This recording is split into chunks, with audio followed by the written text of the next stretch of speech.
Hello everyone. Video शुरू होने से पहले मैं आपको एक चैनल के बारे में बताना चाहता हूँ, स्कैरीपुर। इस चैनल पे आपको काफ़ी यूनिक और कुछ ऐसी हॉरर स्टोरी सुनने मिलेगी जो आपने शायद कभी नहीं सुनी हो। स्कैरीपुर चैनल की हर एक स्टोरी रियल इंसिडेंट्स पर बेस्ड होती है। अगर आपके पास कोई स्टोरी या आप कोई रियल इंसिडेंट शेयर करना चाहते हो तो आप scarypur@gmail.com पर मेल कर सकते हैं। आपकी स्टोरी चैनल पर फीचर की जाएगी। तो देर किस बात की है, अभी जाइए और स्कैरीपुर चैनल को स्कैरीफ्लिक चैनल की ऑडियंस का प्यार और सपोर्ट दीजिए बाय सब्सक्राइबिंग टू स्कैरीपुर।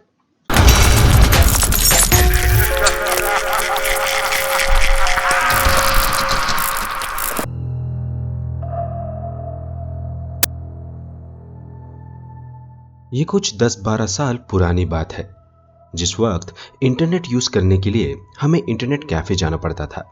ना कि आज की तरह हमारे स्मार्टफोन्स में सारे काम अपने घर बैठे ही हो जाते हैं। एक शाम मैं एक इंटरनेट कैफे ढूंढ रहा था। मुझे कुछ ईमेल्स भेजने थे। जिस जगह मैं रहता था वो ज़्यादा डेवलप्ड एरिया नहीं था। मैं आधे घंटे से कोई इंटरनेट कैफे ढूंढ रहा था, पर वीकेंड्स के चलते ज़्यादातर शॉप्स और कैफेज बंद ही थे। थोड़े दूर और चलते ही मेरी नज़र एक साइन बोर्ड पर गई, जो कि एक पुरानी सी बिल्डिंग पर लगा हुआ था। उस साइन बोर्ड पर लिखा था इंटरनेट कैफे 6th फ्लोर। जब मैं उस बिल्डिंग के अंदर गया तो सामने एक छोटा सा एलिवेटर था, जो कि हॉलवे के एंड में था। हॉलवे में एक भी लाइट्स ना होने के कारण वहां पूरी तरह से अंधेरा था। मैंने एलिवेटर की बटन प्रेस करी और कुछ देर में एलिवेटर का डोर ओपन हुआ और मैं अंदर चला गया। काफी एशियन कंट्रीज में कुछ बिल्डिंग्स पर 4th फ्लोर नहीं होता है।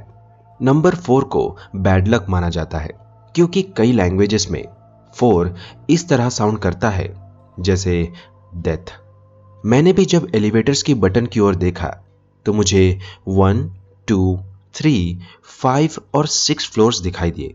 4th फ्लोर की बटन मिसिंग थी। मैंने 6th फ्लोर की बटन प्रेस की, डोर बंद हुआ और एलिवेटर धीरे धीरे ऊपर जाने लगी।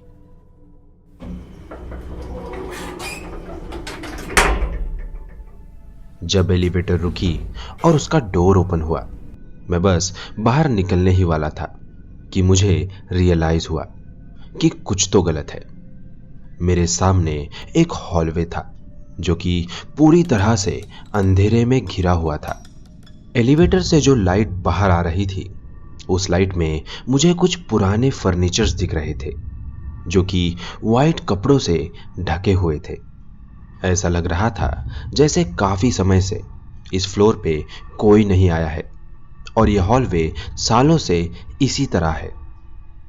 मुझे लगा कि शायद मैं गलत फ्लोर पे आ गया हूँ, तो मैंने बटन्स चेक किए, पर उनमें से कोई बटन्स में लाइट्स नहीं जल रही थी। एलिवेटर में कोई इंडिकेशंस नहीं थी जिससे पता चल सकता कि मैं किस फ्लोर पे हूँ।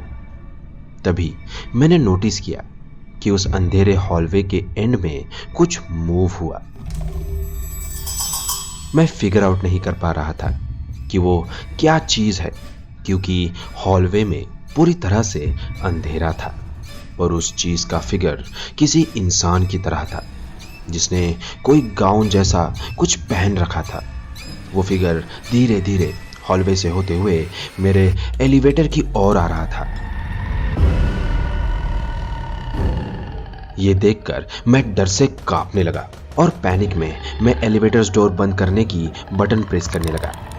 अचानक से एलिवेटर की लाइट्स फ्लिकर होने लगी और फिर बंद हो गई। अब मैं अंधेरे में डर के मारे खड़ा बाहर उस हॉलवे में देख रहा था। मुझे वो फिगर कहीं नहीं दिख रहा था।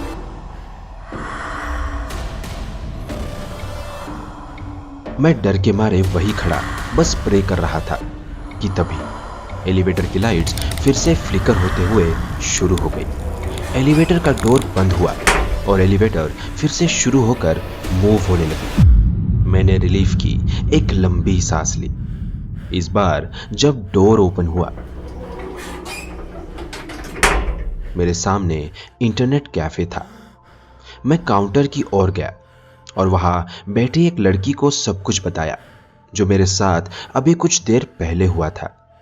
जैसे ही उसने मेरी बात सुनी, डर से उसका चेहरा मानो सफेद पड़ गया। उसने मुझे बताया कि कई कस्टमर्स और इवन उसके कुछ कोवर्कर्स के साथ भी सिमिलर एक्सपीरियंसेस हुए हैं, पर वो यहाँ 4 साल से काम कर रही है और उसके साथ आज तक ऐसा कुछ नहीं हुआ है। पर उसने मुझे उस बिल्डिंग की हिस्ट्री बताई। कई सालों पहले 4th फ्लोर पर एक सैलून हुआ करता था। उसका बिजनेस काफी अच्छा चल रहा था, पर एक दिन उसी सैलून में काम करने वाली एक औरत ने वहां सुसाइड कर लिया। किसी को भी उसके सुसाइड के पीछे का रीजन नहीं पता चला, पर उसने अपनी रिस्ट काट ली थी और ज्यादा खून बह जाने की वजह से उसकी सैलून में ही मौत हो गई। पर वो सैलून बंद नहीं हुआ, वो तब भी ऑपरेट कर रहे थे, पर वो सैलून पहले की तरह नहीं रहा था।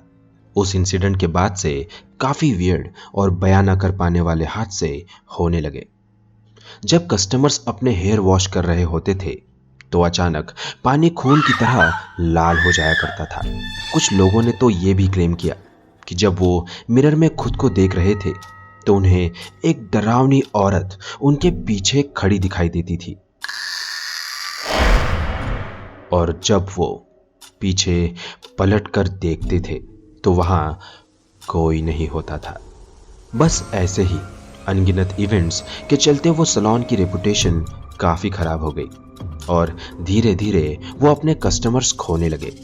आखिरकार उन्हें वो सैलून बंद करना पड़ गया।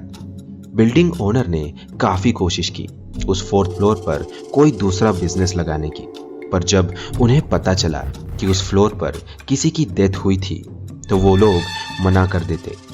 कोई भी उस 4th फ्लोर पर अपना बिजनेस नहीं स्टार्ट करना चाह रहा था। इतने रिजेक्शन के चलते बिल्डिंग ओनर ने 4th फ्लोर का रेंट बिल्कुल ना के बराबर कर दिया और एक बिजनेसमैन ने फाइनली वहां एक स्टेशनरी सप्लाई स्टोर खोलने का प्लान किया। पर जब उन्होंने उस फ्लोर पर कुछ रिनोवेशंस करना शुरू किया तो वहां कई मिस्टीरियस इंसिडेंट्स होने शुरू हो गए। काम करने वालों के टूल्स उसकी जगह से अपने आप गायब हो जाते थे। एक बड़ा मिरर अपने आप टूटकर बिखर गया जब उसके आसपास कोई भी नहीं था, और एक वर्कमैन का हाथ एलिवेटर के डोर के बीच क्रश हो गया जबकि एलिवेटर का पावर बंद था। इतने सारे इवेंट्स के चलते सारे वर्कमैन डर गए और उन्होंने वहां काम करने से मना कर दिया।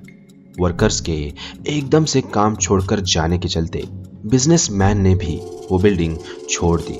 बिल्डिंग ओनर ने भी आखिरकार हार मानकर 4th फ्लोर को रेंट से निकाल दिया और उसे परमानेंटली बंद कर दिया।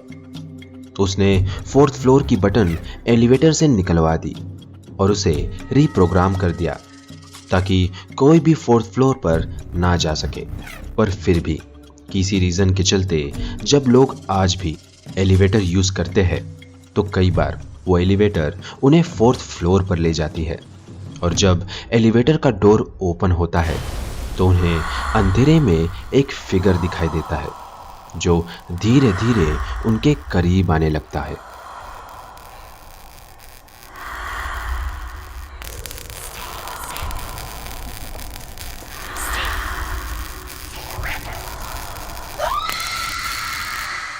अगर आपको ये स्टोरी अच्छी लगी तो लाइक कीजिए। अगर आप चैनल पे नए हैं तो अभी सब्सक्राइब करके बेल आइकन प्रेस कीजिए सो दैट आप हमारी वीकली स्टोरीज मिस ना करें।